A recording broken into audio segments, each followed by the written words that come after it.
A woman in Oakland, California stood in her backyard hanging white sheets on the clothesline.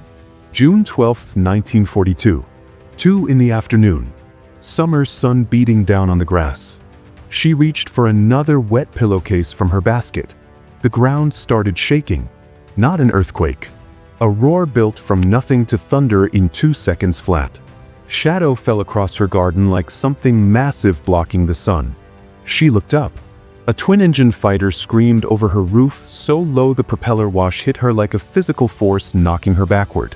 The wind tore every sheet off the line and scattered them across the dirt in a tangle of white cotton. The pilot was Second Lieutenant Richard Bong, 21 years old. A farm kid from Poplar, Wisconsin, treating an 8-ton fighter like a crop duster. He'd been looping around the Golden Gate Bridge and buzzing Market Street for fun. The Army wanted him court-martialed. They called him reckless, dangerous, a washout who'd never survive combat.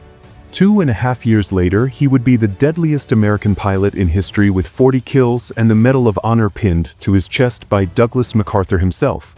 Before we continue, tell us in the comments where you're watching from and hit subscribe so you don't miss more stories like this. General George Kenney called Bong into his office at Hamilton Field. June 13, 1942. The morning after the clothesline incident, Kenney sat behind his desk looking at the complaint reports piled in front of him. Flying too low over residential areas.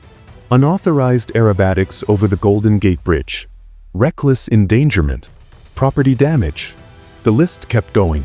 Bong stood at attention. Young face. Calm eyes. No sign of remorse. Kenney expected excuses. He got enthusiasm instead. The general asked how the P-38 Lightning handled at low altitude. Bong's face lit up. He described the aircraft's stability in glowing terms. How responsive it felt. How the twin Allison engines purred even at rooftop height. How the twin-boom design gave it incredible control authority. Kenney listened. This kid wasn't scared. Wasn't apologizing. He was in love with flying. Kenney threw the complaints in the trash. He gave Bong one punishment that would stick. Monday morning, Bong would report to that woman's house in Oakland. If she had laundry to hang, he would do it for her. If she had a lawn to mow, he would mow it. The stunt flying stopped. But Kenney remembered the name. 3 months later, when he took command of the 5th Air Force in the Pacific, he requested 50 P-38 pilots to join him. Richard Bong's name topped the list. The P-38 Lightning wasn't a fighter aircraft. It was a flying arsenal with 2 engines bolted to the sides. Twin-boom design that looked like 2 fuselages married to a central nacelle. 4 50 caliber machine guns and 1 20mm cannon, all grouped in the nose, firing straight ahead. No convergence problems. No synchronization through propeller arcs. Just point and shoot. The Lightning could hit 400 miles per hour in level flight. Twice the range of any single-engine fighter America had. At altitude, it was a rocket. At low altitude, it was a battering ram. Japanese pilots called it the fork-tailed devil. They learned to fear the sound of those twin Allisons screaming out of a dive. Bong arrived in Australia September 1942. He was assigned to the 9th Fighter Squadron of the 49th Fighter Group. The Flying Knights. They were transitioning from P-40 Warhawks to P-38s. Bong had more Lightning time than most of the squadron combined. While they waited for aircraft deliveries, he was loaned to the 39th Fighter Squadron for combat experience. December 27, 1942. Over Buna, New Guinea. 20,000 feet. Bong flew as wingman in a flight of 12 P-38s led by Captain Thomas Lynch. The mission was bomber escort turning into fighter sweep. Lynch was already an ace. Cool-headed. Tactical mind like a chess player. Bong watched everything Lynch did. How he positioned the flight. How he managed altitude advantage. How he picked targets. At 0947 hours, they spotted them. 40 Japanese aircraft. Fighters and bombers in formation heading for Allied positions at Buna. The odds were better than 3-1 against the Americans. Lynch didn't hesitate. He rolled into the attack. The P-38s dove like falling hammers. Bong stayed on Lynch's wing. His hands were steady on the control column. Heart hammering but breathing controlled. He trained for this. Dreamed about this. Now it was real. Lynch picked a zero off a bomber's tail. Bong saw 3 more zeros diving on Lynch from above. He pulled up hard. The lightning responded instantly. He put the lead zero in his gun sight. The target grew from a speck to an airplane in seconds. 800 yards. Too far for most pilots. Bong squeezed the trigger. The nose-mounted guns roared. No vibration through the airframe because the guns were in the centerline. The stream of tracers reached out like a burning spear walking straight toward the zero. 700 yards. 600. Hits sparkled on the Zero's engine cowling. The Japanese pilot didn't brake. He was committed to Lynch. Fatal mistake. Bong held the trigger down. The 50s and the cannon hammered together. The Zero's engine exploded in a spray of black smoke and orange flame. The fighter rolled inverted and fell away, trailing fire. 1 down. Bong checked his 6. He looked for Lynch. Found him chasing another Zero down through the formation. Movement caught Bong's eye. An Oscar diving on a crippled P-38 below. Bong rolled inverted and pulled. The lightning screamed down. The altimeter unwound. 20,000 feet. 18. 15. He was gaining on the Oscar. The Japanese pilot fired at the damaged P-38. Committed to the kill. Bong closed to 300 yards. Put the pipper on the Oscar's tail. Fired. The concentrated firepower of 5 guns converged on one target. The Oscar disintegrated. Wings separated from fuselage. Tail came apart. Debris tumbling through the sky. Bong pulled up hard. G-forces crushed him into his seat. Vision grayed at the edges. Blood drained from his head. He groaned against the pressure. 5 seconds. 6. The gray cleared. He was at 12,000 feet. The fight was over. P-38s were reforming. Bong counted aircraft. All 12 Lightnings heading home. The Japanese formation was scattered. Burning aircraft falling into the jungle below. Black smoke columns rising. Lynch's voice crackled over the radio calling for damage reports. Bong keyed his mic. 2 kills. First combat mission. 2 confirmed. The Silver Star came 3 days later. By January 8, 1943, Bong had 5 kills. He was an ace. It took him 12 days. Most pilots needed months. Some never made it at all. Bong made it look easy because he'd discovered something other pilots hadn't figured out yet. The secret wasn't fancy flying. It was getting close. Bong knew his gunnery skills were adequate at best.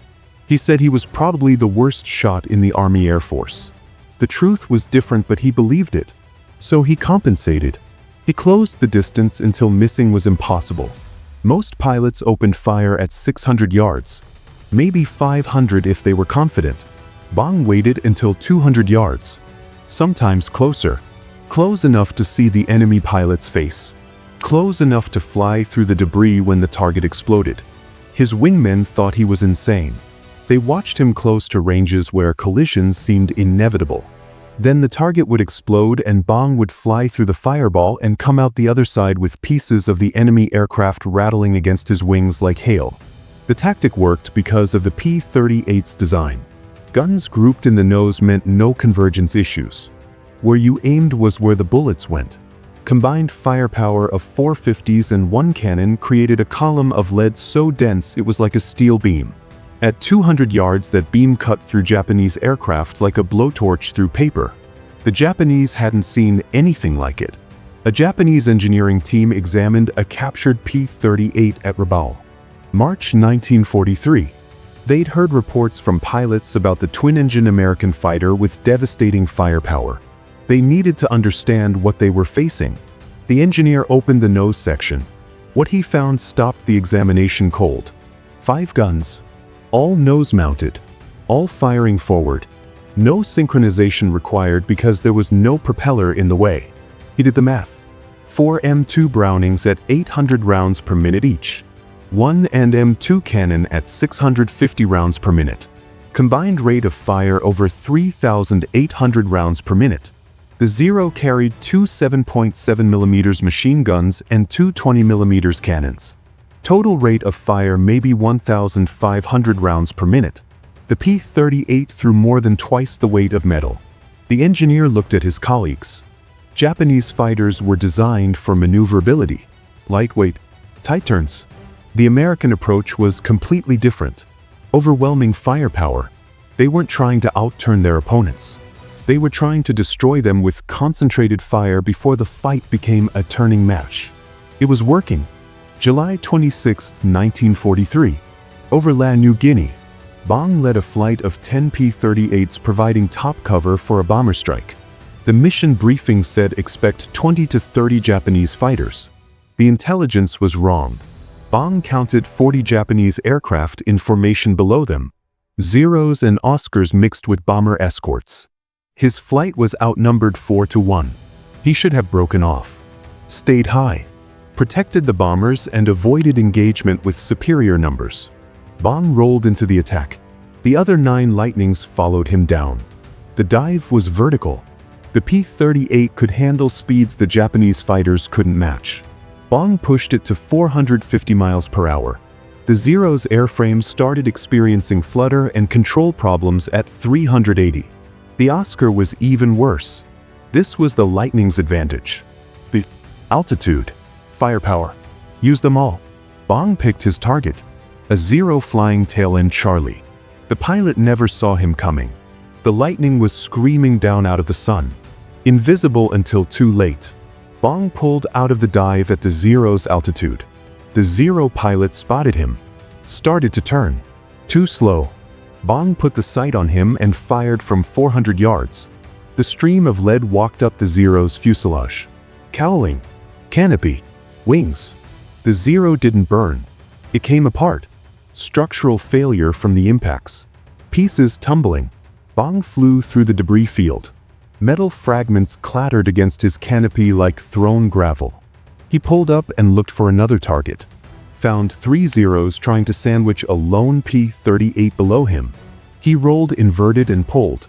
The Lightning dove again. The lead Zero saw him at the last second. Too late. Bong opened fire at 300 yards. Held the trigger until 200. The Zero exploded. Fireball and black smoke. Bong flew through it. His windscreen went dark for 2 seconds from the smoke. Then clear sky. He pulled up hard. G-forces again. The tunnel vision. The pressure. He fought through it. Altitude 10,000 feet. He spotted another Zero chasing a P-38 in a turning fight. Bad matchup. The Zero could outturn the Lightning every time. Bong didn't try to turn with them. He climbed. Used the P-38's power advantage. Gained altitude while the Zero and the Lightning went round and round below. The Zero was winning. Getting angles. Another 30 seconds and the P-38 would be in trouble. Bong rolled and dove. Not vertical this time. A slashing attack from above and behind the Zero. The Japanese pilot was focused on his target. Tunnel vision. Fatal in combat. Bong closed to 200 yards. The Zero filled his gun sight. He fired. 1 second burst. The Zero's tail separated. The fighter snap-rolled and fell. Bong looked around. The sky was empty. The Japanese formation had scattered. P-38s were climbing back to altitude. Bong counted his flight. All 10 heading home. He'd claimed 4 kills in 1 engagement. The Distinguished Service Cross came 2 weeks later. By November 1943, Bong had 14 kills. He went home on leave. Met a girl named Marjorie Vitendel at a college homecoming event in Superior, Wisconsin. They started dating. Bong promised he'd come back. He returned to the Pacific January 1944. His P-38 had a new name painted on the nose. Marge. A photograph of Marjorie smiled from the aircraft's aluminum skin. 40 rising sun kill flags would eventually surround her portrait. But that was still months away. For now, Bong was back in the war. Back in the Lightning. Back hunting. The Japanese pilots started recognizing him. April 1944. A Japanese fighter pilot named Lieutenant Watanabe was debriefing after a mission over Hollandia. He'd survived an encounter with American P-38s. Barely. The intelligence officer asked him to describe what happened. Watanabe's hands shook as he spoke. He'd engaged a P-38 head-on. Standard tactic. Americans always broke off. Fear of collision. Watanabe held his course. waited for the American to flinch. The P-38 didn't break. It kept coming straight at him. Worse, it was firing from impossible range. Over 800 yards out, where bullets couldn't possibly hit. Except they did. Watanabe's engine exploded at 700 yards. He bailed out, watched his Zero fall burning into the jungle. The intelligence officer asked if he saw any markings on the P-38. Watanabe remembered. Red-painted wingtips. A photograph of a woman on the nose. The officer nodded. He'd heard this before. Other pilots reported the same aircraft. The same impossible long-range accuracy. The same aggressive head-on attacks. The same red wingtips. That was Bong. The Americans called him Ace of Aces. The Japanese called him the Devil Who Never Missed. April 12, 1944. Bong shot down his 26th and 27th Japanese aircraft over Hollandia. He broke Eddie Rickenbacker's World War I record of 26 kills. Rickenbacker had held the title of America's top ace for 26 years. Bong broke it in 18 months. General Kenny promoted him to major on the spot. Sent him stateside for a publicity tour. War bonds and speeches. 15 states in 2 months. Bong hated every minute. He told fellow ace Bob Johnson it was worse than having a zero on his tail. He wanted to get back to the Pacific. Back to flying. September 1944. Bong returned to the 5th Air Force as a gunnery instructor. The position meant no combat requirement. He was supposed to teach, evaluate other pilots, stay safe. Bong ignored that part. He flew combat missions anyway. Called it training. Called it evaluation. Called it whatever justified putting him back in the cockpit with live ammunition. General Kenny tried to stop him. Bong kept finding reasons to be in the fight. October through December 1944.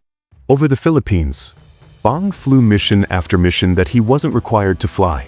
Balikpapan, Borneo, dangerous sorties deep into enemy territory. He shot down 12 more Japanese aircraft in 2 months. His total climbed to 40. No American pilot had ever reached 40 kills. No American pilot has reached it since. December 12, 1944. Tacloban Airfield, Leyte. The entire 5th Air Force assembled in formation. General Douglas MacArthur stood in front of them. Bong stood at attention. MacArthur had prepared a speech. He threw it away. He looked at Bong and smiled. Major Richard Ira Bong, who has ruled the air from New Guinea to the Philippines, I now induct you into the Society of the Bravest of the Brave, the wearers of the Medal of Honor of the United States of America. The medal went around Bong's neck.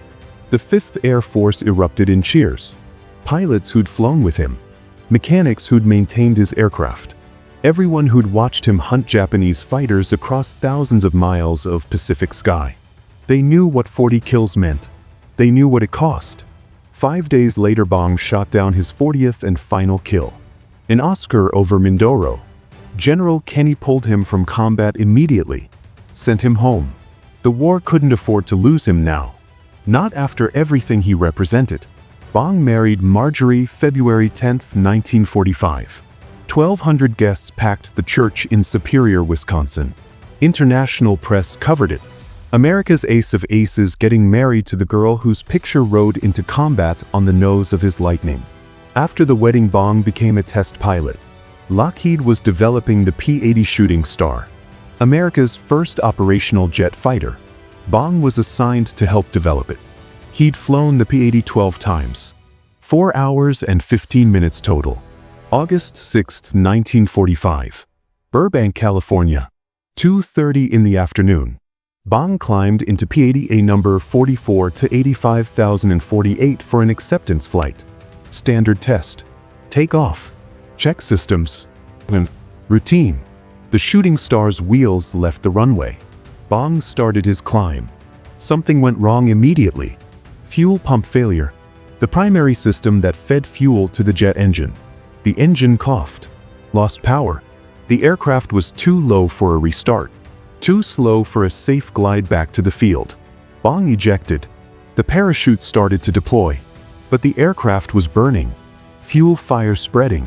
The fireball engulfed Bong before his chute fully opened. He fell. The P-80 crashed in a field north of Burbank.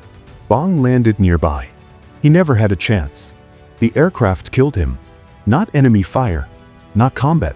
A mechanical failure on a routine test flight. August 7, 1945.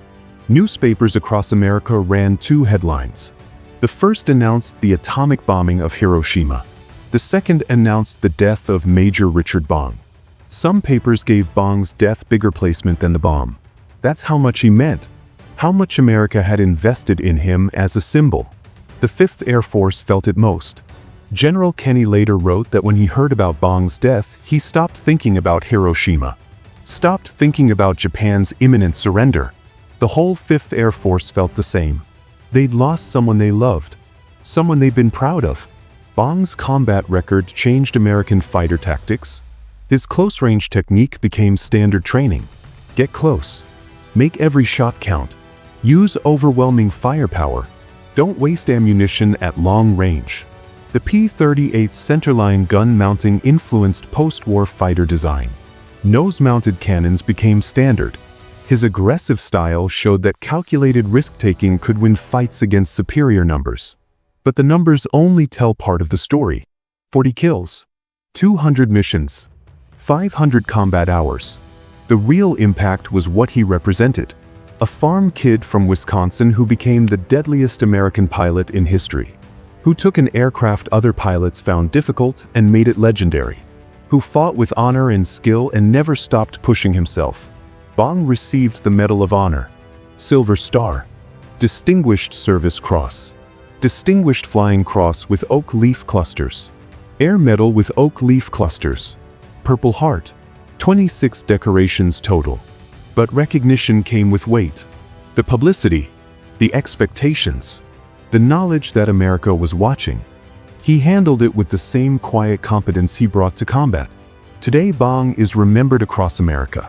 Richard Bong Airport in Superior, Wisconsin. The Richard I Bong Veterans Historical Center houses a restored P-38 painted to match March. Richard Bong Memorial Bridge spanning the harbor between Duluth, Minnesota and Superior, Wisconsin. Streets on military bases from Alaska to Okinawa bear his name. He's in the National Aviation Hall of Fame. His story appears in aviation museums worldwide. The P-38 he named Marge was found in 2024, 80 years after it crashed in Papua New Guinea. The wreckage sits in a jungle ravine. Engines buried in soil. Wings scattered down a hillside. Red paint still visible on the wingtips after 8 decades. The aircraft that Bong flew to 3 of his 40 victories. The fighter that carried Marjorie's photograph into combat. Found at last. His legacy isn't just the record. It's the lesson. That skill matters more than natural talent. That closing the distance eliminates doubt. That love and duty can coexist even in war. That ordinary people can achieve extraordinary things when they find what they're meant to do. Richard Bong found it in the cockpit of a P-38 Lightning at 21 years old. He mastered it completely. Died too young. Left a record that still stands 80 years later. Farm kid from Wisconsin to America's deadliest pilot. 40 Japanese aircraft destroyed. The title of Ace of Aces. A love story told through nose art and 40 rising sun flags. A tactical innovation that changed fighter combat. A legacy that inspired generations of pilots who came after. If you want more forgotten stories from World War II, hit that subscribe button and drop a comment telling us which story you want to hear next.